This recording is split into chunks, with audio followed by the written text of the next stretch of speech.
Y'all, man, come on now, dog. Y'all see what they doing here? Y'all see what they building? More racism. You see what they doing? Come on now, dog. Because Halle Berry could just be some little throwaway on the beach that's used for corruption and blackmail, but you can't have a black man saving this white woman's life from corruption and blackmail. She can't give it up to him. The black male can't get none for saving her from the blackmail. You see what we building here, people? I need y'all to come with me now. Follow me. I'm taking you on a journey. Next question.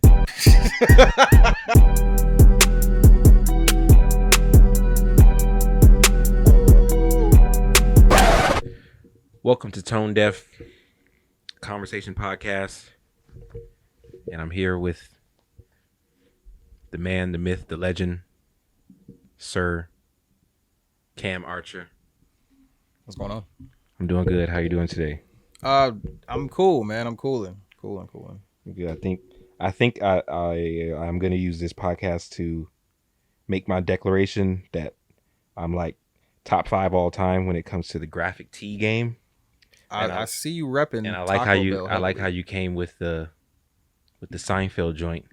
Yeah, man. I'm gonna try to keep them popping. I appreciate it, man. Some consistency, man. How did we meet? And graphic tees. How did we meet? I don't remember. This is a good ass question. Okay, it was funny because I was trying to think about this. We didn't even physically meet the first time until we shot Ebola. We didn't physically meet. Oh, really? Yeah, we had never seen each other in person. I think was it just a Facebook thing? It was Twitter. It was either Twitter or Facebook. I don't know how we linked and then realized we knew a bunch of the same people. Because the funny thing is I went to high school in Bloomington. I went to Bloomington High School. But my family joined a church in San Bernardino. So basically, actually, we started going there when I was in junior high. So about 2000, we started to go to New Hope, which is right there off 17th and Medical Center, I think.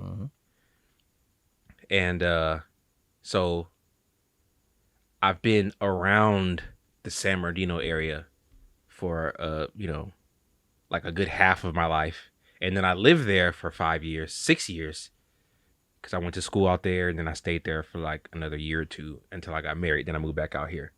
But during that time, I don't think our paths ever crossed. No, which is weird, man, because I was, when Dre Shot was going to Cal State and lived right by Cal State, yeah. I was over there a lot. And that's where I really started working on music, was at Dre Shot's crib. So we were cool. I mean, I didn't know, we weren't close, but we were, it was like, we were in the same black, circle listen, black, all the black people at school, everybody knew each other because it wasn't that many of us. But yeah. So I think I even did a logo for him or something like that. But so I knew of him. It's just that weird, like you had Mike Sessions on. He knew Mike Sessions. I didn't know Mike Sessions. I didn't know Richard Blackshear until after this fact. Like it's just that weird orbit of people that I was aware of. So was it just one of those? You know how like Facebook says like, hey, I don't know. That's why I think it was Twitter, because I feel like it was there was some type of conversations happening that led us to like run into one another, and it had to do with like visuals and music. That's what I think it had to. Yeah. Maybe you had to maybe shoot something for somebody. Well, at that point I had already done a thing with Bruce. Yep. Finesse the Great. Yes, sir. And then maybe that's that might be how it sprung off. That could have been it. And it might have been one of those cases where I was like, hey guys, I don't have any music videos on my resume. I want to shoot music videos. I think that's probably what it was. And then you were just like, hey. That might be what it was, yeah. And then we shot Amapola. Yeah. And then what do we do? How many have we done?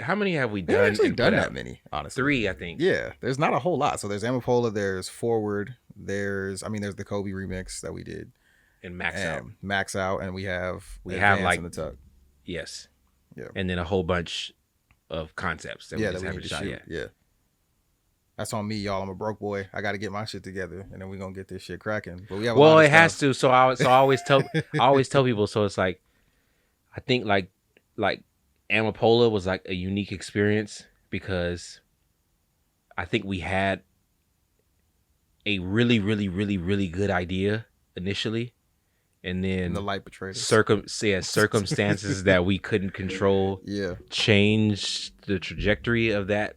And I still think we made a decent music video for what it was that we had. I mean, the city loved it, so we had to do a lot of things that ideally we wouldn't have done, which is like shoot at night with no plans for no lights. lights. But fortunately, we shot at the car show, so everybody turned their lights on. So it Yeah. ended up being cool. And then everybody let us shoot their actual lowriders and everything. So it made it better. But you know, I think forward was when it was like, yeah, we need to do it this way all the time. Yeah. Where like we have a space where we can kind of do things. But Play with anyways, ideas. Yeah.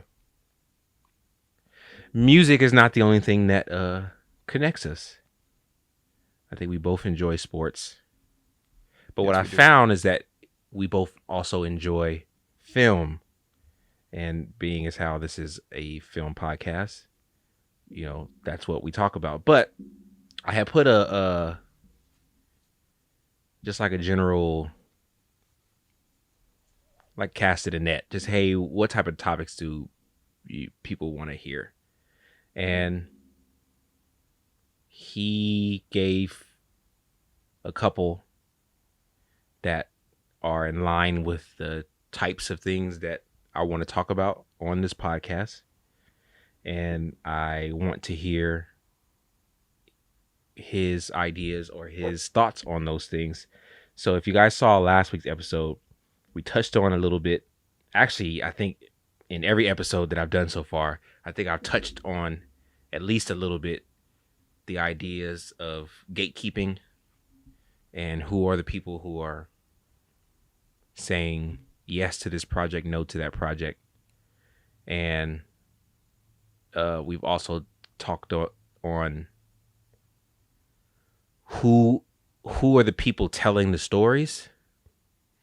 And I mean, because if we look throughout Hollywood history, we've had a lot of our stories told, but they weren't told by us. And that, in a way, comes out in the types of characters that we see portrayed, which is why we have what we consider our token black characters, Yep. which are the baby mamas, the struggling grandmother who's taking care of her kid because her daughter, or taking care of her grandkid because her child is like on drugs, so she's that person, or it's somebody who's the help, or it's slavery, or it's the white savior complex where you have different strokes and shit like there's that.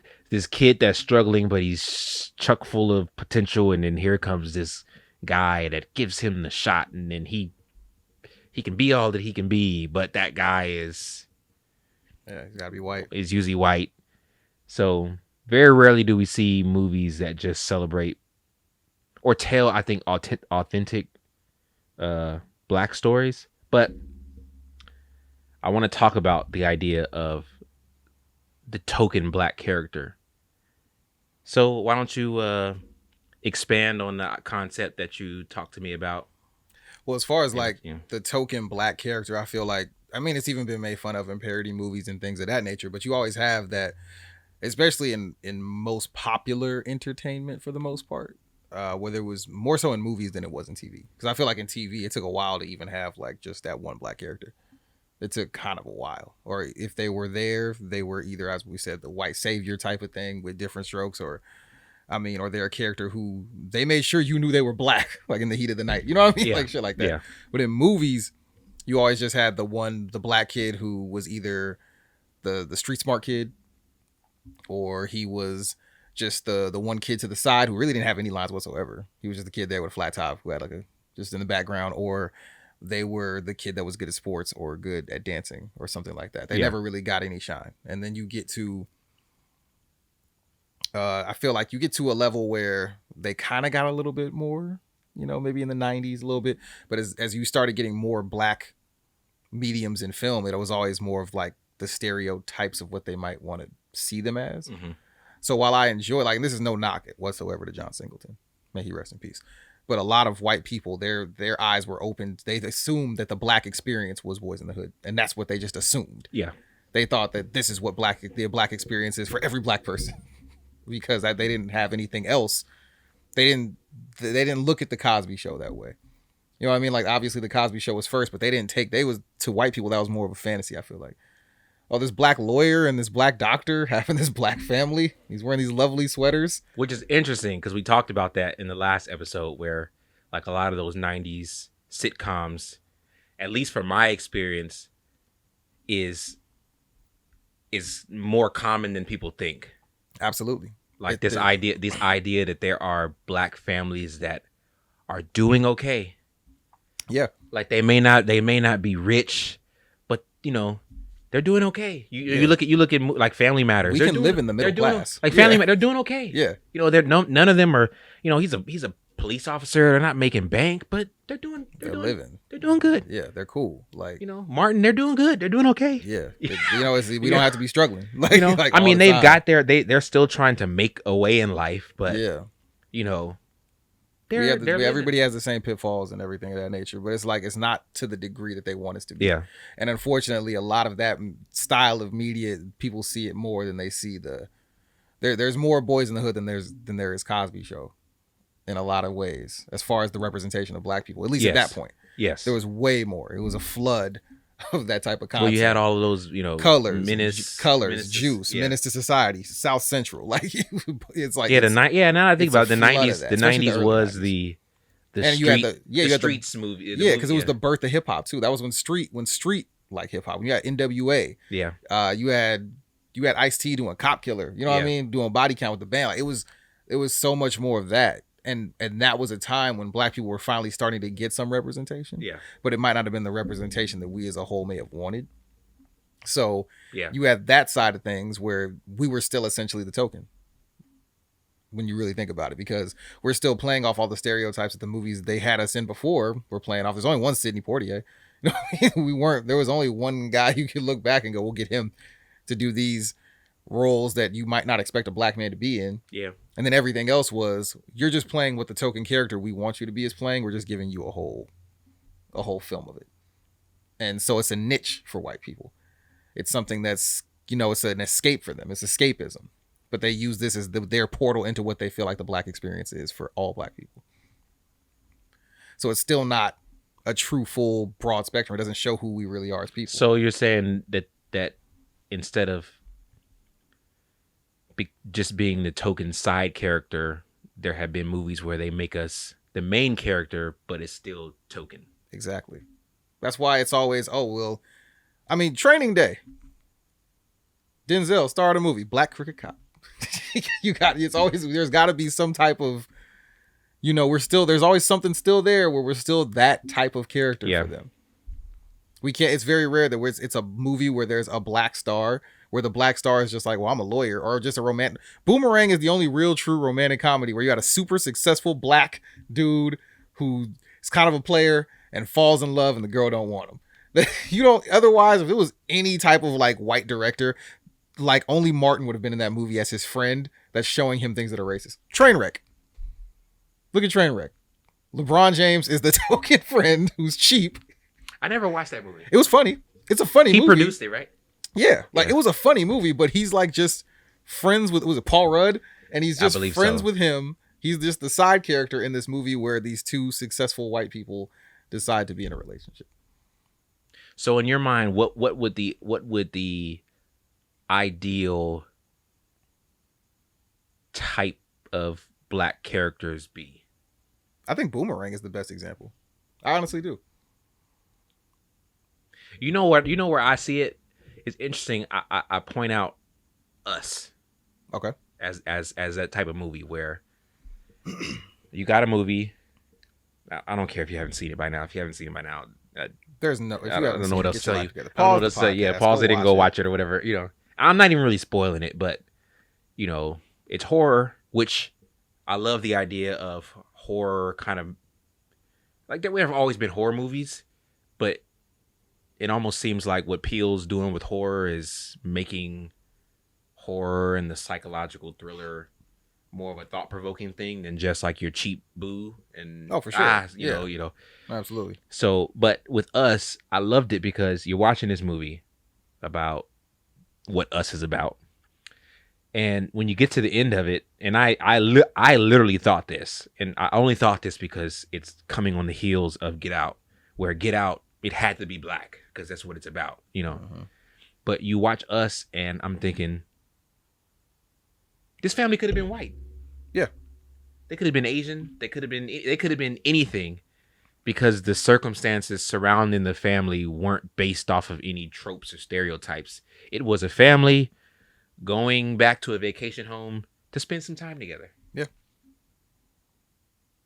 And where there might have been small things here or there that, because yes and I think no. we all, I'll I say think we yes all, and no well, I think we all because- know. I think we all know that there are some cultural differences. Of course, there are some things. Look, I'm about to spoil this movie. Yeah. Look, Go I'm ahead. about to spoil this movie. Well, only thing I'm saying is that you could have switched a couple things around, but the premise of the movie would not have changed that much. The movie would hold up. But to me, that is the type of movie that I want to see more often. It doesn't hit as hard if it's not a black It might not. It might because not. it's more of the idea of I got out of this.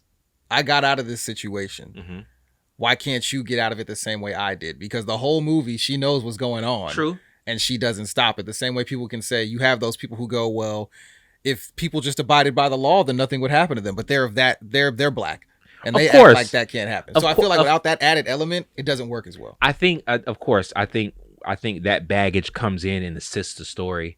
But I do think that you could have made some slight tweaks to the movie, and the movie still works. Now, it may not land as hard, but it still works. But it's like, we can't watch a movie like The Help and switch Octavia Spencer with some white lady. No, absolutely like, it doesn't work. The movie falls apart because, I don't know, what, you didn't have white, so it doesn't work the same way. So I like the idea of there being roles for black people that I don't know I who think it Boomerang was. could have been without. You could have did Boomerang without black people. Exactly. Yeah. And I don't know who it was. I gotta look it up. But there's this black actor who told his agent, I don't want roles that specify for black people. Give me the role that says we're looking for a male lead that does blah blah blah blah blah. You sure that wasn't Michael B? If I don't know, it might have been. I don't know. But it's like, yo, if Brad Pitt can go for this role, I want to go out for that one too. Like, don't give me the role that's asking for the black guy. Yeah. Give me the role that's asking for the lead that, it can be a black guy. And, I have my opinions on what might need to happen to get there, but just need more people of color writing the stories, man. That's all it really is. Like, you get more black people writing the stories. You think black people sit around going, "Man, I got this great vehicle about these white people." It's not. We ain't sitting around doing that all the time, bro. Again, I referenced this last week, and I'll reference it again. It was during the Fences press run, and Denzel talks about how, the woman giving the interview mentioned, I think Denzel had made comments about how the director needed to be black. And then she was basically like, why does he need to be black? And he was like, it is not necessarily that the director needed to be black, but the director had to understand the culture. And he talked about how, not just black people aren't the only people who use hot combs, but I'm sure you and I understand. I don't know. I don't. You can't tell me no other ethnicity. I don't know. A damn hot comb. But you can smell. You can smell. You know the smell of. You could smell borderline burnt hair. Absolutely. Hell yeah. Like, it's a smell that. So like, Spielberg could could direct a movie about black women. He could do it. He's capable of doing it. But will it contain the right types of like sensibilities and those little nuances, as if it was done by someone who understood what that was like? And if that person was the one writing it, and if that person was the one interpreting the script and making it, visual. Again, so it's not that, I don't think either of us are saying that a white person can't make a movie about black people and a black person can't make a movie about white people. But there is an idea of be a whole lot easier for a black person to make a movie about a white person, though. I believe so. But that goes to the fact that we have pretty much we have been inundated by that culture. So we know what culture? What culture? Well, of course, it's all borrowed. But damn culture. Of course, it's all borrowed. But we've had to acclimate ourselves to the standard American experience. Yeah. So we can speak to that. But I don't think there's any black people that can say, yo, I don't really know any white people. I mean, okay, cool, but But you can find white people who say, I don't know any black people. oh, absolutely. But I just want to say that the American experience is the Black American experience. We paved the way for this shit. Of course. Y'all didn't eat until we let you eat here, B. We built everything up in this motherfucker. Everything's broad here. So don't, you know, all you white people talking about the American way, we are the American way. Kiss my ass. That's Cam Archer's political statement. That's just that for real, man. That's Cam Indigenous Archer. Peoples Day just passed. Fuck Christopher Columbus, bro. This is Cam Archer, and he approves this message. That's right. But yeah, it's like continue. But okay. I don't really. This isn't necessarily a segue, but art. Just about. I mean, I think throughout all of history, art has always reflected society. Yeah. You know, that's. You know, it's funny. That's why, like, all the paintings we know of Jesus are of him with blonde hair and blue eyes, even though a man who lived in the Middle East probably didn't have long blonde hair. It's funny. And blue The eyes. Jesus in my Bible story book, Loki had like a little perm thing kind of going on. But here's the thing. So it makes sense because if you have Europe, especially more Western Europe, who conquers most of the world, they're gonna paint him in the art is gonna look like the people who were in power at that time, and the people who and that's the funny thing. That's actually this is a side story that doesn't really relate to anything, but Jesus looks different in a lot of different cultures depending on who painted them, because usually when people paint people, they paint them in the likeness of their who they are. So I think it's always been that way through music, through painting, through whatever. Art is always a reflection of society. This is like a thought I've always had. Like, if these white people keep getting away with shit in like 20, 30 years in the history books, Michael Jackson gonna just be white? Well, that's listen. There are people who are like, again, I didn't think that we'd be talking about the complexion of Jesus, but there are people who have literally taken the range. They've taken the depictions in art as gospel, and they're like, why do you serve the blonde hair? Like, he didn't have blonde hair, but that painting did it, so but see, that ties into this though, because art in a lot of ways paints the picture of people. If I don't get to know anybody, if I don't get to know any of these people, fill in the blank, I can get to know them through art, and I can be lazy and just accept that what I've seen in art, that's the reality. Yeah. So if I don't know anybody that's black, then I could just assume that it's just all boys in the hood. Yeah. No, I as somebody who has been for a lot of different groups of people, somebody who's been in different friendship groups and different circles, I have been the quote unquote token black friend for a lot of people. So I've been their gateway into the black experience. Yeah. And them just assuming that I would be a certain way and then realizing I'm not a certain way. So then they have to realize that, oh, black people aren't just a certain way. Or there is actually, I had friends who didn't believe that like racism was real. Like, I met them at a point in their lives, they were 20 and white and thought that racism really wasn't a thing until they saw it firsthand in their early 20s. Yeah, because if you don't ever experience a thing, then how would you know that it's exactly? But they could tell you, if you ask those same white people something about Westerns, they're gonna know it just because they've seen it on television. They assume they don't know if it's fucking real, but they assume that black people being mistreated is a misrepresentation because maybe the entertainment they saw, because obviously stuff that we're depicted in when we were kids was probably taboo to white families. I think again, damn, we're going political. I think a major problem with Americans, maybe this might be other countries too, but there's so much going on here that it's easier for us to avoid nuance. Like, I think it could give people a headache if they really, really, really dug into history and how a bunch of different factors are what add together to create what we experience today. But if you're not willing to look into that, then how could you ever know? I had a friend say the same thing. He was white guy, great guy, he meant well. So this isn't meant to slander him. This is just, he and to his credit, he admitted that he didn't know any of this. So he's asking me as a person who doesn't know and is trying to figure out where he needs to be pointed in order to figure that stuff out.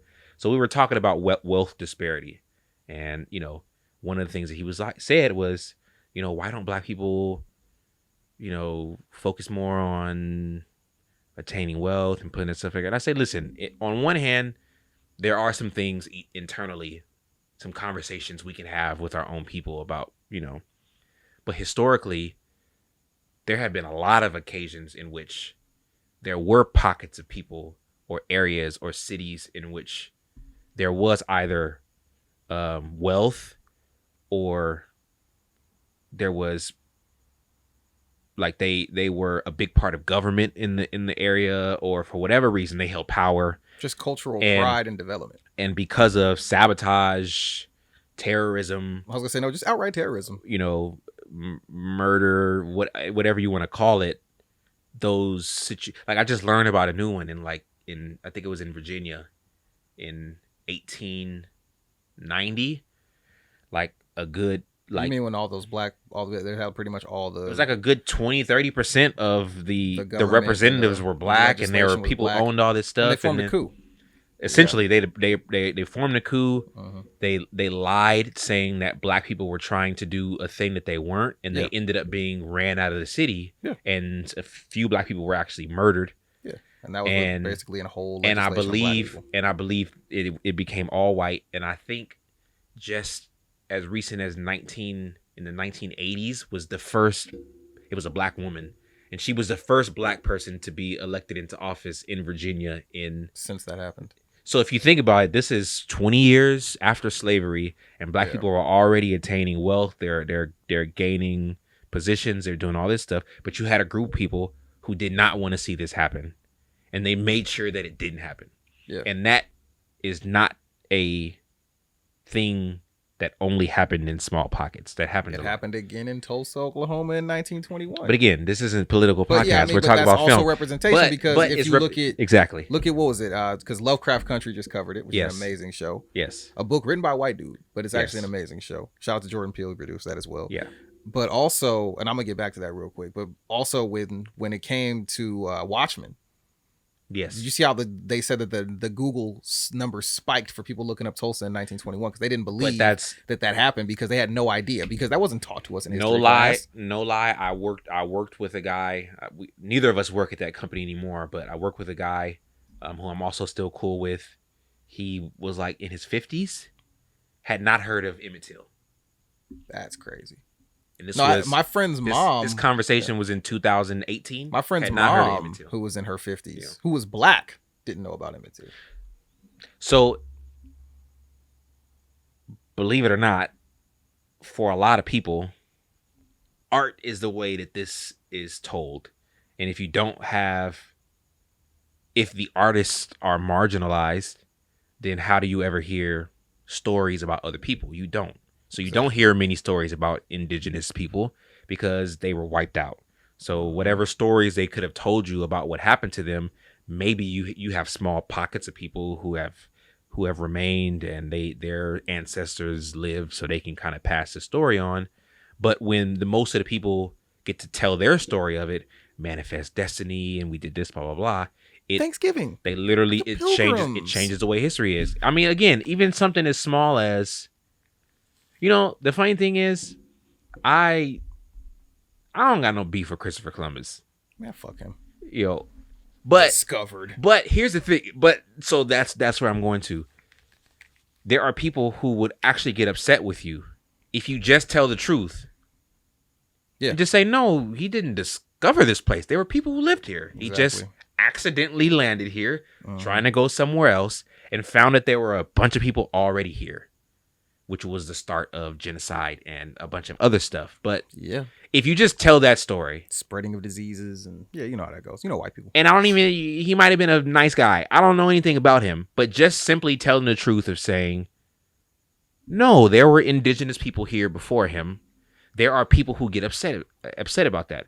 There are also people, again, I spoke about nuance, people who hate nuance, who don't think it's possible for someone like me to say, some of the documents that the founding fathers wrote are some of the greatest pieces of legislation we've ever, like, in human history, and it's literally some brilliant stuff. But they also own slaves. Yeah. And there are people who don't think that we can practice nuance and say they were great at doing this, but they were terrible when it came to this. They were great for y'all, but they were not. True. None of the stuff they wrote was to benefit us. So, but for a lot of people, telling history accurately, if it paints Them a in bad person light. that they love in a bad light. We've all had this. You find out something about a family member who, as a kid, you revered, and then you realize that, wow, that person, that guy, or that woman that I looked up to, that mom, aunt, grandfather, whatever, who I thought was perfect, I found out that dang, he's got some dirt that I didn't know about. And then you almost receive that with, like, disdain. Like, you don't even want to hear it, because you don't want to hear anything that paints in a bad light somebody that you revere. But that's because people don't believe that it's, in nuance, and they don't believe that it's possible to say that, yes, this happened, but also this happened. But this was a very huge digression. Yeah, no, just to close about this off, I did have white people who, like, I had a friend of mine who's white, because I kept telling her to watch Lovecraft Country. Yeah. And she was like, yeah, with the last 10 minutes of the first episode, I just had to cut it off. My white guilt was just through the roof. It's like, but here's the next, keep watching. But here's the next thing. And I've had this, I thought we were closing this, but I got to say this. I had to say this because, I think we were talking about the idea of reparations and how just about every other group that has been harmed by America in some way have all received their reparations. Even like Germany, every single even one. Germany gave every single one, and we've been helping out people who we didn't even hurt. Yeah. So when you look at what we've done for the people who we have hurt, the group of people who we have hurt the most have gotten literally nothing. Mm-hmm. Just more pain and sorrow. Ain't even get the 40 acres and a mule they were promised. Like, didn't get anything, and it's like just more trauma. And it's like, so what the statement I was making is that, like, at some point America has to come to terms with its past, and I don't think it's anything wrong with saying, yo, back in the day, I did something really stupid. I did it, I'm not that anymore, but I did it. But acting like it didn't happen, there's no way you can move forward when every moment we're just sweeping things under the rug and just saying, hey, forget about that. Hey, forget about that. But I say that because this guy was like, well, why should I feel sorry about something that some other people did? And I was like, who told you to feel sorry? No one's asking white people to acknowledge. No one's asking white people to feel sorry. Like, you didn't do anything. Hey, if you did something, then yeah. But if you didn't do anything, nobody's asking you to feel sorry. But what we're asking you to do is to acknowledge that this thing happened, and that the world we're living in today, the America we're living in today, is a result of all of those things that happened. We didn't just accidentally get here. Oh no, I just always bring up 9/11 to them and they get mad at me. But they never forget that. Don't ever forget 9/11, y'all. Please don't. We're reminded of the Holocaust all the time. All the time. They built a museum of tolerance for it. I had to go to that in junior high school. And again, did you survive? Yes. Okay. And again, yes, I did. Yeah. But I'm not saying that that's a thing that should be forgotten. Of course, we should remember that. Not. That you was should not forget the Holocaust. It's a terrible thing to forget. Terrible thing. We shouldn't forget that. Stuff. I can still vividly remember my entire day on September 11th, 2001. 2001? Yeah. I remember that entire day. Yeah. Because that's when the blueprint dropped. I remember that day vividly. Yeah. I remember that entire day. That entire day. So I'll never forget that day. I don't think I'll ever forget that day. And I don't think you should. There are people whose families that, there's... No, absolutely. You should so you never forget that. But when it comes to us... Get over it. What are you complaining about? Come on. Let it go, bucko. But when you factor in the fact that I'm not going to give my mom's age out, but I'm sure our parents were alive when Martin Luther King was alive. Yeah. Like Emmett Till would have been like 60 right now. Yeah. Like he wouldn't have been that old. Nope. Like I'm getting older, so like what I used to think is old, I don't think it's that old. So it's like this stuff didn't happen that long ago, and It's like but my mom was still alive when segregation was still going on, fam. Like let's not act like this is just some like our parents were born and everything was good. My grandmother moved to L.A. from Alabama when my mom was 2. When she went to the hospital, as she was in labor with my mom, who was her 3rd child. Went to the doctor. This again, I have no way of verifying this. This is just what the story that I've been told. But drove to the hospital. I think at this point, like her water had already broken, and the doctor pretty much said, "I don't treat niggers." So they had to drive 20 miles to go to a different hospital. And this is my mom, and my mom would tell you that she's not old. Yeah. But this happened in her lifetime. And unless we're just assuming that racism stopped in 1968. The bullet that penetrated Martin Luther King ended, racism was over. Boom. It was done. It was like a movie. White people went, oh my God. It was over. When Lyndon B. Johnson signed the Civil Rights Bill, hey, it was over. That's it. We're done. Yeah. Everybody, nobody hates anyone, And never did. But KKK, the funny thing is you can look at film and industry and a lot of industries, and they mirror America in that at the time in which the film industry began to blossom, it blossomed in a time when only certain people were allowed to tell stories. So that's why if you go back and, they would sooner paint a white person's face black to play someone black than to actually cast a black person. Yeah. And just depict us in a worse light anyway. Pretty much. Yeah. Like a movie like Birth of a Nation. That's a tough one. Which, and we're talking about the power of film. Yeah, I believe at the time the KKK was almost dead. Yeah, the Birth of a Nation saved it. And it reinvigorated.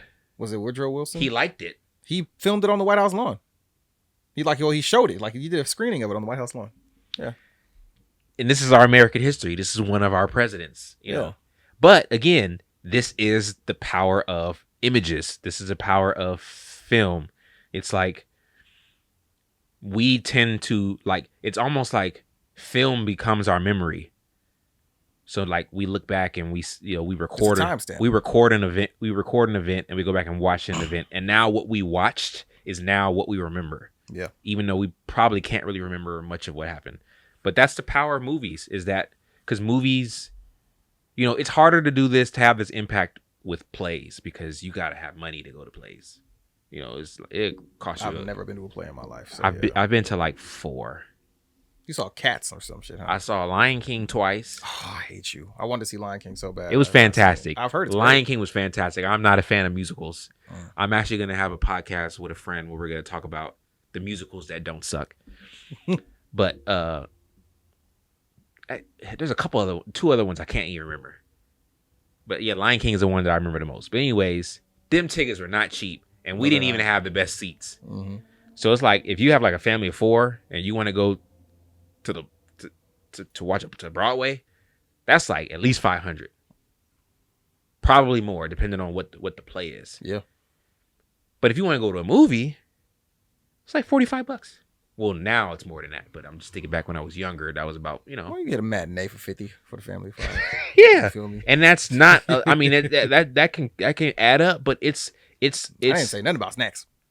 Hey, well, if you're like my dad, you cook some hot dogs and then put them in the bun and wrap them joints in foil and put them in a purse. And then, there we go. But film is like it's the medium for the everyday person. So, I mean, even back in like the 20s, 30s, 40s, they used to put newsreels at the beginning of movies because Everybody was going to, same, you read a newspaper, you'd go and they tell you what happened in the war or tell you what was going on, whatever, and then you'd watch your feature movie. So it was the place that people went to be informed. But if you don't have anybody like us telling the stories, who is informing you and what are they informing you of? And then you just have this, and then the industry becomes this thing. Once it gets going, it's hard to get into it because everybody's trying to bet on the sure thing. But how does anybody ever know that you're a sure thing if they don't give you a shot? If you're not even allowed in the building because maybe this building doesn't like coloreds, so you can't even be in there. So how can you tell a story? Well, I mean, here's a prime example from like the 50s, and like so Lone Ranger. Yeah, Lone Ranger is based on a black dude. But that's not gonna sell. They're not gonna put him. So they did put him in a little black mask and have him with a little tonto running around. But that's based off of a real black dude who did some wild shit. But when you think, hey, this won't sell, this is the way we got to do it.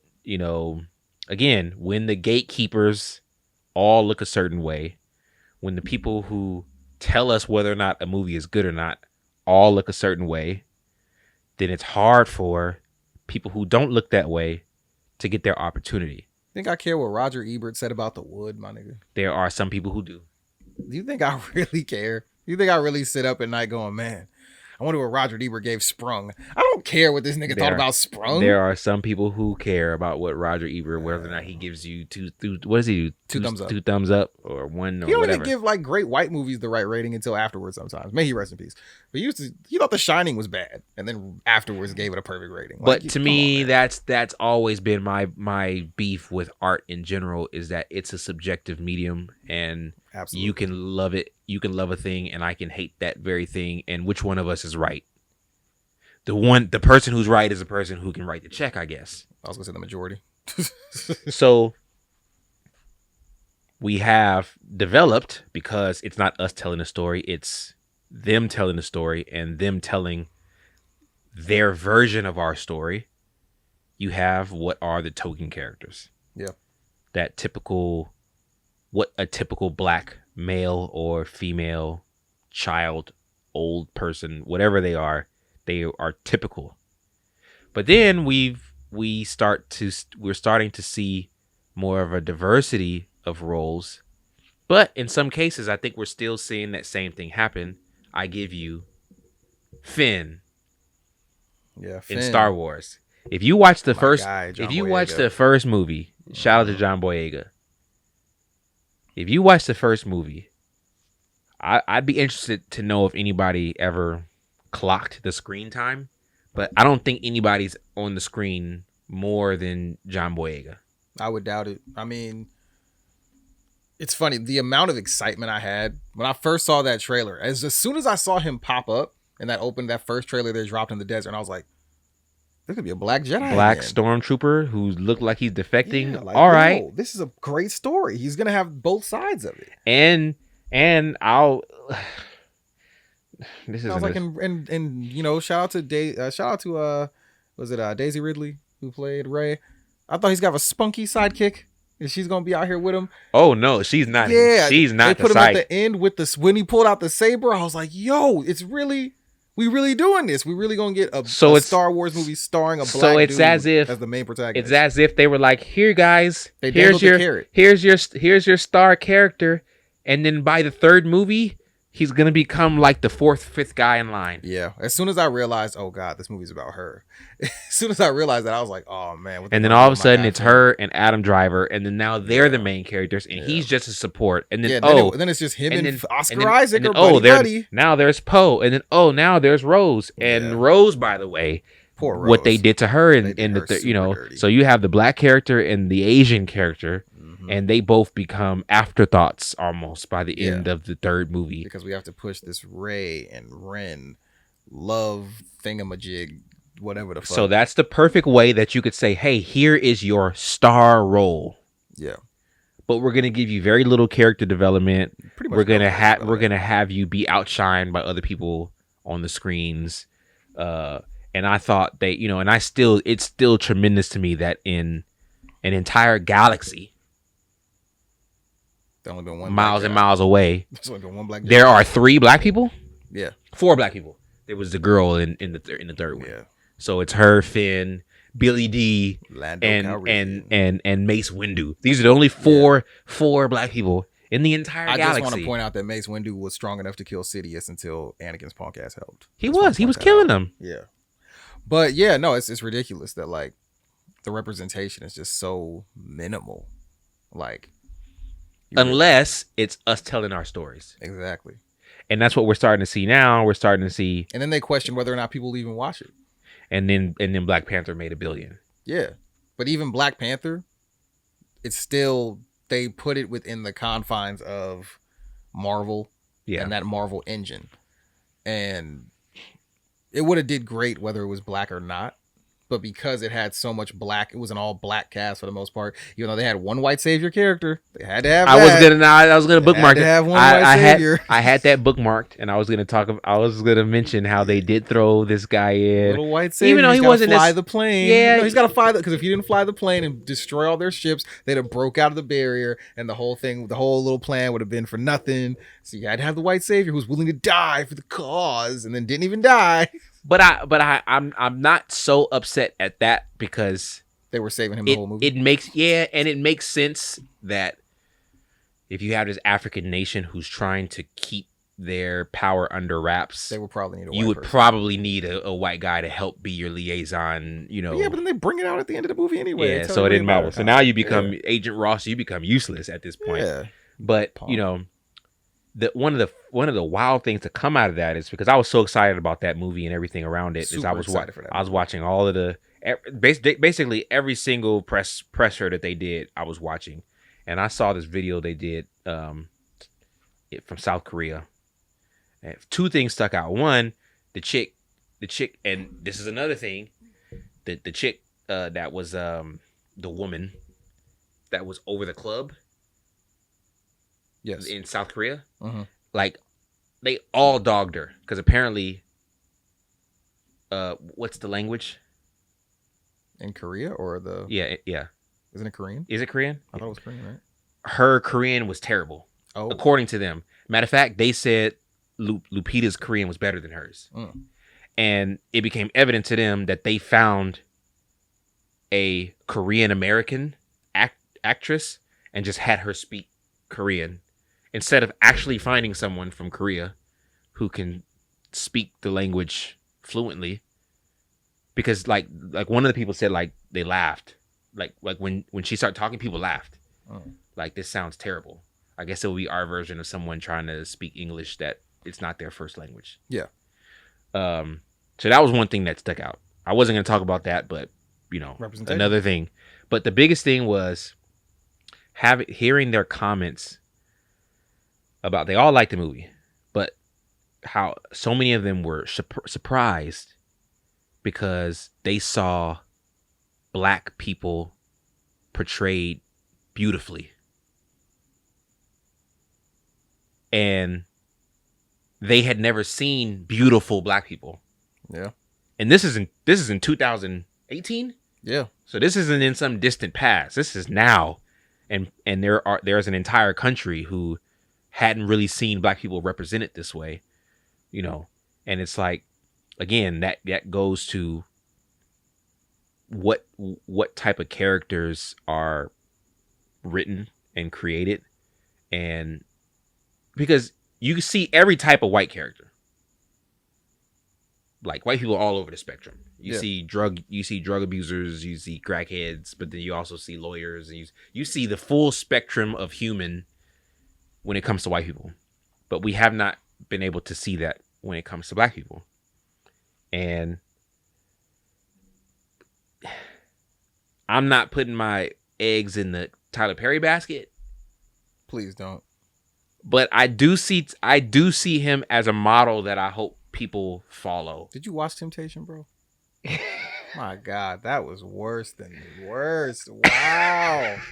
What was he doing with that movie, bro? Like, everything just felt so B-level, bro. Like, I watched that movie with my sister, and she was hyped to watch it. It's like, why do we rent this? I was like, you wanted to rent it. Like, this movie's terrible. So I know an actor who played in one of his movies, Okay. and I feel like they're just done on an assembly line. she explained her frustration because he doesn't allow for multiple takes.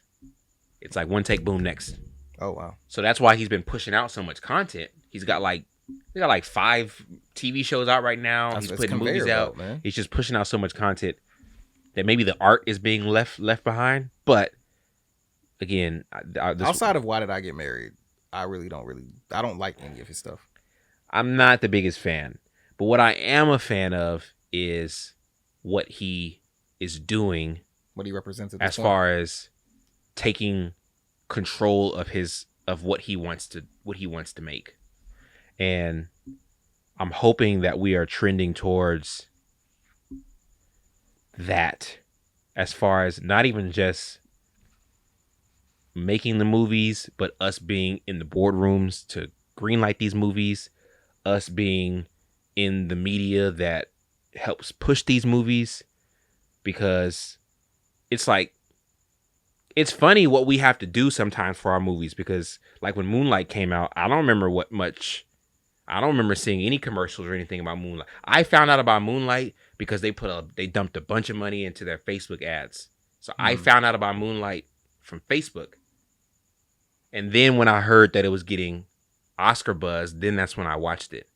But it was like, if it hadn't got Oscar buzz, I probably wouldn't have seen it, because it didn't get a whole lot of, about it for a while, and I knew somebody who would get like the award consideration DVD sent to them because they had like a vote. Yeah. I want to say it was for like the Golden Globes. So I got to see it that way. But I'd heard about it for a while, actually, to their credit. Obviously, it wasn't a hugely mass distributed movie. Yeah. But I'd heard about it. But that's a great movie too. Barry Jenkins, right? And it won Best Film. Yeah. You see he's doing the next Lion King, right? Oh, he is? Wait, they're doing another Lion King? Unfortunately. A live action? Yeah, man. But they put it in Barry Jenkins' hands, and it's gonna be like almost like some Godfather 2 type stuff, because it's gonna be like they're gonna be looking back at how Mufasa came into power and then something that's happening currently. But they're doing another one. But Barry Jenkins is behind it. So I feel like I have to, like, when I first saw it, I was like, I don't care. And then I saw Barry Jenkins, and I was like, oh. Can we talk about live actions really fast? Let's do it. Because I hated that movie. Ooh, I hated that movie. I got to watch Mulan. Did you? Because I know you were saying you were thinking about watching in the first episode. So what did you think of Mulan? It was boring. I'm not the best. I'm not going to defend Mulan, the animated version, either. So I had zero expectations for this movie. I will not allow Mulan disrespect on this podcast. Fam, stop it. Stop it. Mulan has with the token black dragon? Mulan. Oh, bet. All right. Mulan has. We're trying to tear down stereotypes here, Antonio. Mulan has a top 5 soundtrack. Top 5? It's a top 5 soundtrack. Top 5. It is Disney. It is a top 5. Top 5 in Disney? It is a top 5 Disney animated soundtrack. Time out. No, we ain't doing that. It is a top 5. Top 5. But listen, Goofy movie. Goofy movie. The Lion King. The Lion King. Hercules. You're saying it's better than There's one other Beauty one. and the Beast? There's one other one. Yes. Oh, come on, man. You know what so I have Mulan. You want to know what my 5th is? What's your 5th? And I don't know if we would consider this an Tangled. Tangled's animated, right? Yeah. I didn't watch Tangled. I love that soundtrack. I didn't get to hear that soundtrack, so I'm not gonna knock you on it. I know a lot of people like the Tarzan soundtrack. Oh wait, the Tarzan. I'm not as Phil Collins joints. Hey, yo, nah. They don't hit me the same way. They don't hit me the same way. Oh wait, Aladdin. Hold on. They don't hit me the same way. Aladdin. I'm not a big fan of Aladdin. How you gonna say this is a non-Mulan disrespect zone? You disrespecting Aladdin. I'm sorry. Aladdin? We're talking about stereotype. Yeah, let's go. Aladdin. Let's go. At least, but okay. But here's the thing. So they didn't put music in. They didn't put music in, and so I'm really trying not to spoil it. And they added an element of magic. Yeah, she has like this magic within her, which to me takes away from the original movie in one sense, because the music. This was when Disney was first transitioning from making those movies that were very like. It didn't paint women in the best of light. Whether they're like every woman had to be saved by some man, or I mean that's how they all were. But this was like the transition of the hero that is a woman, And so, if you haven't seen the animated movie, Mulan is the daughter of I forget his name, but he is like ex military. He's older now. The Huns have invaded from Mongolia, so they send out a notice that basically every man who's able needs to join so they can defend China. He is not capable, even though he's willing to die for his country, that whole honor thing, he's willing to do it, but he's got a limp, he uses a cane, whatever. So basically, because it's like twofold. She's trying to figure out who she is and where she fits, but also her where her dad is, she wants to help him. So basically, she pretends to be a man and joins the army. And then halfway through, is found out to be a woman, is kind of cast out, but it ends up being the one to defeat the main bad guy, whatever. The screenplay was later readapted as Boys Don't Cry, starring Hilary Swank. Half of that is true, half is not. Y'all can figure it out. So in the movie, the music plays to the stereotypes. So like one of the main songs is "Make a Man Out of You." I think that was Donny Osborne, and it juxtaposes her trying to fit in this army with all these men, and there's a song talking about making a man out of you. So and then you had like a girl worth fighting for. So all these stories that kind of played on the ideals of manhood, but here's this woman who's so it was smart in the way they did it. But there was that, and then the way that she there was like two main battles that she does something notable in, but it's always because she doesn't use brute strength like a man would, but she uses her intellect and her ingenuity in order to get things done, not magic. Yeah. Which to me, it takes away from this idea that this young girl defeats an entire army not because of male masculinity and brute strength, but because she was smart enough to do, Yeah, no, great. And message. I felt like the live action didn't capture that. But on the other hand, I guess I respected that they weren't trying to just do a remake. Listen, fam. Because when you talk about Lion King, which is what got us on this thing, Lion King is an animated movie with animated animals. And I think they got really happy because of what they were able to do with Jungle Book. But there was no way you could capture the emotion of Lion King with CGI animals. There were two giant issues with Lion King. I am a Lion King stan, fanatic. I owned it on every type of it's like medium you can own it on. It's like like when Dave Chappelle used to do like the best of Dave Chappelle's, but then it would say except for Rick James. Like that's where Lion King is. Like if we're debating Disney movies, it's like we're not even talking about Lion King because Lion King is like cemented at the top. Like, this is not even a conversation. It saved Disney, low-key. This is not even a conversation. It saved their animated division. Like that movie. They had to make that movie work or else. We're arguing about what's number 2. What's number 2? Aladdin. I don't what I'm saying is when we have that conversation, we're not arguing about Lion King. You'd be surprised, but yeah.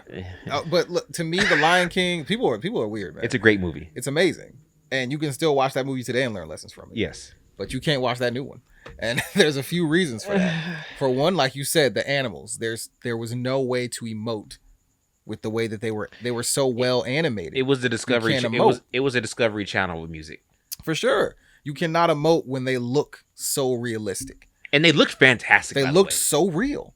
But what's real? You know what's crazy about real lions? They can't show emotion. They don't smile and laugh and frown like that. Yeah, that's just how it goes. The voice acting was fine, except for the movement, even the way that they moved was just a way that's first not. Off, how you take out Be Prepared? Honestly, I liked the version that they did on there. I wasn't rolling. It wasn't as long, of course. That's one of my favorite songs from the original movie, but But you know what the other problem was? I think I know where you're gonna go, but where am I going, man? Since you think I know, since you think you know, what was the other problem with the movie? Man? Are you gonna? I don't say something that's gonna send the beehive my way. I don't want that. Don't worry. I won't say anything that sends the beehive I don't want that way. smoke. What Cam Go ahead. Give your What Cam disclaimer. Archer is about to say is Cam Archer's thoughts and Cam Archer's thoughts only. Yeah, look, this is no. I love Beyonce as an icon and what she represents. She ruined that movie. Am I wrong? Like they force so much knowledge shit into that movie that wasn't even necessary. I agree. I didn't like. And I it's didn't only like because it was Beyonce. I didn't like the extra that they added. I wish they should have just kept with they did whatever they could, and then all of a sudden she's rallying the lionesses to fight, and it's this, and now she's got the fight with was it Shinzi, the hyena? Like what are we doing? Why do we have to add 10 to 15 minutes to this movie for that? But we had to take out other stuff to the plot that was essential. This is Beyonce Knowles. Bro, you Beyonce can't take Knowles out the past can hurt, the whole speech with Rafiki, and you can't take that out so that you could have these extra moments with not for no reason that don't actually help the story in any way. How do we get on the Lion King? We talk about Barry Jenkins. Yes, Barry Jenkins is doing the next Lion King movie. I'm probably gonna watch it. I'm gonna watch it because it's Barry Jenkins. I'm gonna watch it. Am I gonna critique it? Yes. Am I gonna hate it? Probably. Well, honestly, you know what? I actually might like it because I'm gonna be going into it with my expectations much lower. So I went into this Lion King movie, the first one, with very low expectations. I fell for the Jungle Book magic because I saw Jungle Book Jungle and Book I was was like, good too. I was like, wow, they were able to do this with John animals. Favreau did it with that, but that's also a pretty white story. So I mean, I'm not surprised. Shout out to John Favreau. That's a pretty white story. I can't trust John Favreau with some black shit. Come on, man. True. He talking about Africa. Yeah, no, I'm not rolling. He can't do that. So where do you see black film going? Even right now, I know the arts are in almost every arena. The arts are like quickly. It's all evolving fast. But where do you see? Let's just say over the next 5-10 years, where do you see the industry going as it pertains to black actors, black directors, black producers, blah blah blah? I feel like we're in danger of falling into the same hole that we fell into before. I mean, if you look at the beginning of the 90s when you had Singleton, the Hughes brothers, Spike Lee, and then you had a few black actors coming up, Lawrence Fishburne, Denzel Washington, Wesley Snipes. But then that's all you got. Eddie was starting to try to carry the mandolin as the comedian, but then it just kind of starts to fade, and then you just have just Spike. Even Singleton kind of fell back for a bit trying to get Baby Boy made, the hood classic. So if we're not careful, we can fall into that same cycle. I think the ultimate thing is we need to continue to develop black actors, because there is a higher clip right now of black actors, even if they're not from America, even if they're from the UK and they're classically trained from there. That doesn't bother me. Are that one of those people? Does that bother you? Not so much, because there's a lot of people who are bothered by but that. Part of me does wonder, like, does it bother you the Stringer Bell was British? Like, there's nobody out here you couldn't find, like, because then that makes me wonder. Well, that was Sam Jackson's beef with Get Out. With Daniel Kaluuya. Where's this? Like, what's the pipeline that's now ushering them in? And how come you can't find the guy from LA or the guy from New York or the guy from Alabama or whatever? Like, I mean, the classical training I think it's one of those. Maybe things that's it. Maybe that's this it. This isn't like a debate thing. Classical training in the UK for acting is better than American training. It's just we know that people tend to pull actors from places. The same way, like, if you were a director and you went to USC, then I mean, because let's keep it a beat. Daniel Kaluuya can play anything you want. He's him great. To play. And Michael B. Jordan cannot. And Michael B. Jordan is the premier black American actor right now. I mean, am I wrong? So, but if Daniel Kaluuya is playing Fred Hampton, like, come on, bro. Like, he is very versatile actor. He can make you feel for him. He can make you fear him.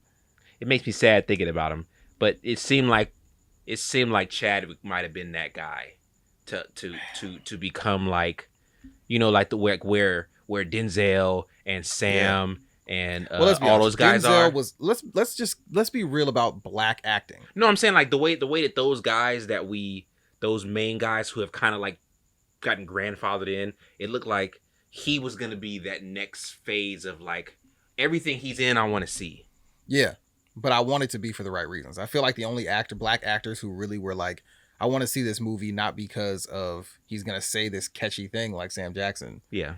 Was Sidney Poitier and Denzel Washington. Those are the only two black actors where I feel like you're gonna go watch that movie because they're in it and because of how they act. As you know actors. who's on that list for me, and I was a little frustrated at Lovecraft for this. Oh, you got wow. Courtney B. Vance is one of my favorite actors. Oh, Courtney B. Vance, really? The principal from Dangerous Minds. I really enjoy him, and he kind of really got bumped up when he played for me when he played Cochran in the People versus O.J. Simpson. I really enjoyed that, and I think I like him as a person too, and that factors in. But yeah, him. If Jeffrey Wright is in anything, I'm watching it. Jeffrey Wright's a great actor. Also classically trained, though, right? Yes. What is the name of also on Lovecraft Country? I feel terrible for forgetting the main guy. His dad, Montross's dad, Montross. Oh, he was on The Wire. Yes, he actually on The Wire. He actually, and I'll link it on here. He actually had a really, really, really cool little short that he did where he's talking to himself. Yeah, no, I've seen that before. It's amazing. About playing the typical stereotypical roles. Yeah. But he seems like he could play a rich millionaire if you want. No, he's an amazing actor. He's fantastic. He's amazing. Also, but the main dude from Lovecraft Country as well. I feel terrible because I'm forgetting his real name. I just read an article about him. I'm gonna let you guys know on this podcast, I'm awful with names, so a lot of times I'm not gonna remember the name. I usually do remember names, but and I'm just gonna have to list these names later. He's new to the main scene, but he did get classical training. But he's great. That kid is really, really good. So I think it's in starts good hands. It could bubble, but we need Jordan Peele to continue to power. I need the black directors and the black curators right now need to continue to power black cinema, black actors, and more black writers and minds. That's what I was gonna say, because it's gonna have to be the directors and the producers that find these diamonds and don't just go, give me Michael B. Jordan. Because I can put his name on, I can put his face big on the poster. And you have to be able to fight back at the studios who only want those actors. Which is why I will always applaud Tyler Perry. Because that's the formula that you have to have. You have to. You know why I can't applaud Tyler Perry? I understand. I'm going to tell you why I can't applaud Tyler Perry. Because it's cool that you are creating something where you're getting all these black actors and all these things, but they're not getting remembered because they're great actors. They're being remembered because they're in terrible pieces of cinema. I understand. And with his choices in filmmaking, I'm not debating that. That's a whole nother story. Michael K. Williams. How did I forget that name? And also Jonathan Majors is the main actor. I had to look that up. It's just the idea that I am going to set up my own structure in that makes it to where I can pick whoever I want. Yeah. And let's just bypass the gatekeepers who are going to say no because this person isn't this, or no because she doesn't come from this school, or he hasn't been trained here. It's like, no, I'm finding this person because this person can play this role the best way that I need it to be played. But the problem is the medium that they're... When was the last time Tyler Perry did something you respected it? Like, as far as a piece of art. Next question. That's the problem. Like, if they don't respect the art, how are they going to respect No. the I understand. I'm just saying. You want to know why else I hate him? Because I love to read.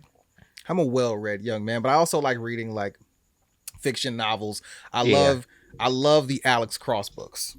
Yes. I'm a massive fan. So even though I don't really enjoy all the Morgan Freeman movies, Morgan Freeman played Alex Cross in the late 90s, early 2000s. I feel like Morgan was a little too old to be playing those roles. But shout out to Morgan Freeman. And then they redid Alex Cross and they got fucking Tyler Perry. I don't know where that came from.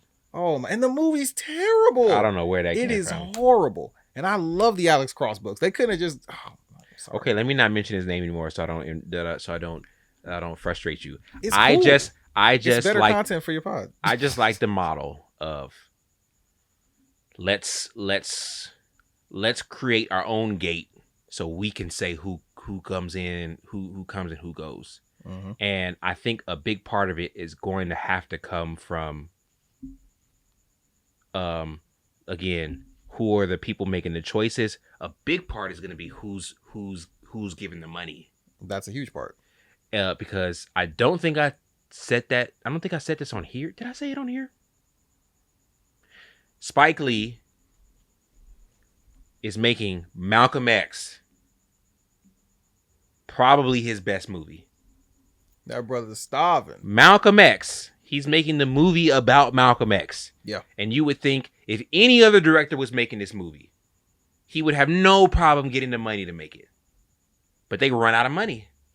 And I can't remember the name of the production company, but they're saying, we're not giving you any more money. Spike's like, fine. He starts calling all of the people he knows, all of these black entrepreneurs. Oprah Winfrey's in this list, a bunch of wealthy black folks to throw money in there. He goes to Magic Johnson. I need some money. He saves Michael Jordan for last. Tells MJ what Magic donated because he knows that MJ is a weirdo psycho and that MJ would then donate more so that he can say he donated more than his friend Magic. However he had to get it done, he found people to throw money into his joint. And then he had a press conference in which he said, I got all these people to give us money because, they had to go to Egypt. They had to go to Mecca. They had to go to South Africa to tell tell Malcolm X's story. And then he said the day after the presser, the production company called and said, we'll give you the money. So once they realized that other people were willing to throw money in it, then they started to throw money in it. And I think it's going to have to be some people where maybe you're not a filmmaker, but you enjoy the art and you want to see people like you tell the stories. So it might mean you throwing money at people and just saying, listen, I believe in you enough to throw this money at you. And I'm trusting that you don't fail. And that's the frustrating thing about black directors is they're not given the same type of leeway. Definitely not. Ava DuVernay does A Wrinkle in Time and we blast her for it. That movie was ass. I would have blasted anybody for making that though. But it doesn't happen that way. See, me personally, some guys get to strike out and they get another try. I'd blast whoever made that movie and tell them, yeah, I got to talk to you real quick because that movie's terrible. But it's like it's a small. I mean, we just don't. I don't think we have the same room for error when it comes. Oh no, not at all. We don't have the same room for error in anything for the movies that we make. But so far, we've been knocking them joints out the park. Well, if you look over the last couple years, because you got Barry Jenkins that won. Wait, did Beale Street? Beale Street didn't win; it just got nominated, right? It only got nominated. So Barry Jenkins only has 2 films, and both of his films were nominated for best picture. One of them won. Coogler. Wait, did Barry Jenkins do the last black man in San Francisco? Who did that? He might have done that. Yeah. And then Coogler, Billy, with Black Panther, Fruitville Station, Creed, and then you have Jordan Peele, who made probably the most thought-provoking horror film of all time. Easily. Get Out is amazing. Guys have been knocking. By the way, not having Get Out on your Black Mount Rushmore is crazy. I'm just let you know that right now. I'm just let you know that right now. It's hard for me to. You know what? I am like the Academy. It's hard for me to put too much horror and comedy up there. I don't know. But fam, look at what that movie did. It's true, but that doesn't mean it was so thought provoking. But it's. It wasn't even scary. But that was scary. It's scary to us as black people. That movie's not scary. It was, and you know why? Really fast. The reason why it wasn't because it wasn't. That wasn't my top 5 best black films. That was just my top 5 favorite. I understand. So it was my favorite, not the best. Even then. So it's like but listen, I can still vividly remember sitting in the theater because there weren't that many black people when I went. Really? I made it a point to look around when I sat down, and it wasn't that many. And it was at the very end. He kills Rose, or she's about to die. Rose the keys, Rose. He's about to die. She's about to die. She's in the street. And I think he had just killed the grandfather. Get him, Grandpa. And you're thinking, dang, he made it. And then you see the red and blue lights. Mm-hmm. And I said, oh, damn. I was the only one that said that. And then people around me laughed. Because in my head, I was thinking, He's about to Because get arrested. the first thing I thought, and it's amazing how the mind works. The first thing I thought, it ain't no way in hell they gonna believe this story. That man Yeah. going to jail for murder, Mm-hmm. 5 counts. Ain't no Yeah. way in hell he gonna believe this. They gonna believe this story, and then it ended up being, and then finding out that Jordan Peele wanted it to be. Yeah, did you ever see the alternate ending? I'm so glad it wasn't that, because That alternate ending was I like, would have get the left. fuck out of I here. would have left so distraught. That's the ending he wanted. That's crazy to me. And that would have been a true horror film. Yeah. I'd have left so distraught. This man just went through all this stuff, and it ends with him being arrested. Yeah. No, I was mad when I saw that alternate ending. I saw that in 2 different theaters on opening weekend, one in California, one in Arizona. And the reaction was the same both times because there was a mixture of people. But I will say that both times I watched it, somehow, some way, I was sitting next to like a couple that was a black dude and a really white woman. And both times as I left, I said, "Good luck, brother."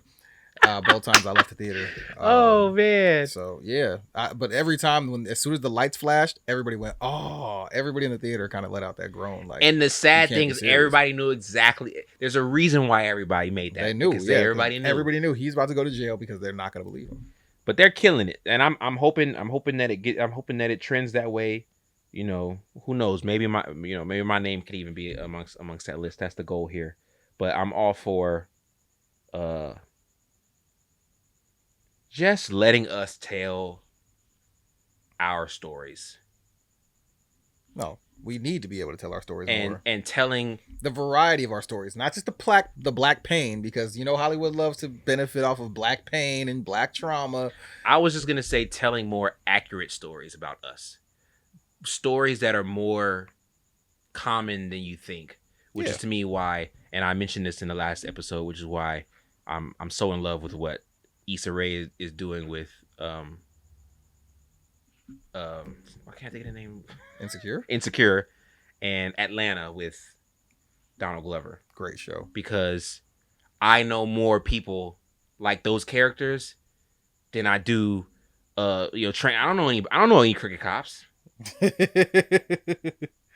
I don't know any cricket cops. Oh, you motherfuckers. Okay. All right. I don't know any of them people. I would hope you don't know any cricket cops. I don't know any nannies. I don't know any butlers. You know what I mean? I know a lot of black people who went to college. I know Bensons. Yeah. I know more different world type things and And that's the way that I hope we're going. So here's to the end of token black characters. You would hope. I mean, and then eventually we're gonna get to start fucking these white women on camera. I can say that, right? You ain't gonna edit that out, are you? All right, bet. Because I'm tired of this, man. Like, hey, we talked about that. Go watch the Pelican Brief. Yeah, the Pelican. Go watch the Pelican Brief. It's It's actually a really good movie, and you're gonna be pissed off the same way I was at the end of the movie. My man Denzel risked his life to save Julia Roberts, doing stuff he did not have to do. Pro bono, by the way. Didn't get a dime. He pro bono, by the way, to save her, to clear her name, to do what needed to be done, and you would have thought he would have at least got a kiss on the cheek. Something. Yeah. But all he got was a hug, and she drove off to go with some other dude. Exactly. Some dude named Walter from accounting. But I sent you the clip. You did send that clip. Even that Denzel said he did not want them to be romantic because he knew that people would have an issue, and he didn't want that to affect the success of the film in having a black man and a white woman. Boy, Denzel, if you don't break her back, boy, this is Julia Roberts in her prime, bro. This is Pretty Woman Julia Roberts. She was just fucking Richard Gere on camera. She could handle that. She could deal with that, bro. You feel me? I mean, we just needed more because it's messed up, man. I mean, they even did. It was even like in reverse. They did this to Jet Li and Romeo Must Die. He couldn't have broke down Aaliyah one time. You know what I'm saying? With Are You That Somebody in the background? Why they do Jet Li like that? I'm for everybody. You know what I'm saying? You always have to play the hero and then don't get nothing out of it. You know what I'm saying? This nigga fought in the rain. You know what I'm saying? Like, what is... Come on, man. Let him get some love. Aaliyah basically gave him a hug in the rain and then said, all right, go back to whatever country you from. You Gucci. You good. Man. Like, why we always... Man, you risking your life out here doing all this crazy shit and then you just get a hug, a pat on the back. Like, keep up the good work. Nah, fam. But if it was a white dude, by like 50 minutes in, she's kissing him and they all in love and all this extra shit. Oh, man. It don't even make no sense. Oh my I goodness. tried to watch Long Shot with fucking Seth Rogen and Charlize Theron, Oh god. and he's out here falling in love with Charlize Theron. If it was a black dude in Long And he Shot, bagged her, didn't he? yeah. If it was a black dude in Seth Rogen. Seth Rogen. Come on now, dog. If that was Lil Rel from fucking Get Out, he would have never even had a scene where He they would was have been. kissing. He would have been a lovable friend Yeah, who helped console her when she was down, and he would have, exactly. helped He her. would have get helped the her other guy. do the writing, and as he's giving her the writing, she catches the eye of this quirky yet smart businessman who believes in her vision to become president, and then that's the movie. Y'all can't fool me. I've seen these films. Y'all can't trick me, bro. I'm not falling for the okie doke. Let him get some. Quit playing with him. I want to. That's my goal. When we make it, bro, because we gonna make it. We gonna redo the Pelican Brief. I'm gonna play Denzel's part. I'm gonna take whatever popping white actress is happening at the time, and like scene 4. I'm a big fan of John Grisham books, by the way, which is what caused me to actually watch that, because I didn't see it when it came out. I just recently saw it like within the last couple of years, but it was more because I was actually going through watching all of them. Like, You seen The Firm, right? I watched The Firm. I watched The Client. Then Fun fact about The Firm. You know how he cheats on his wife on the beach? Yeah. You know who that was supposed to be? No. Halle Berry. Yeah, so you telling me Tom Cruise could have just knocked down That Halle could have Berry worked on just a random scene on the beach in 91? Nope. But we can't have we can't have Denzel knocking down Julia Roberts. Y'all, man, come on now, dog. Y'all see what they doing here? Y'all see what they building? More racism. You see what they doing? Come on now, dog. Because Halle Berry could just be some little throwaway on the beach that's used for corruption and blackmail, but you can't have a black man saving this white woman's life from corruption and blackmail. She can't give it up to him. The black male can't get none for saving her from the blackmail. You see what we building here, people? I need y'all to come with me now. Follow me. I'm taking you on a journey. Next question.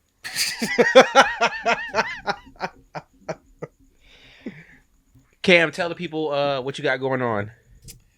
Man, just chilling, man. I got more music in the works.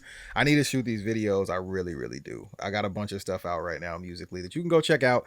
Spotify, Apple Music, all the major places. Even people torrent my stuff now. That's awesome to me. Oh, really? Yeah, I find that great. If you're gonna torrent my stuff, just tell people it's good. Cam Archer, spelled, grammatically correct. There's no, what I'm saying? I'm not set tripping. So it's CAMARCHER. Everywhere, Twitter, Facebook, Instagram. Yeah, I rap, and I rap really, really well. And if anybody tells you any different, they're lying. I shoot my music videos with this guy exclusively, and yeah, that's the gist of it. I'm gonna start doing more podcast stuff, more review content, stuff like that. I don't hate white people as much as this podcast may make you feel that way. So yeah, no, more sports stuff. That's not just saying. Yeah, I'm doing a lot right now, and I appreciate Antonio for having me on this lovely weeknight to talk about how black people are marginalized in film. He's been Cam Archer. I've been Antonio. We're out. Do this at my leisure if I choose to. 2 phones, 2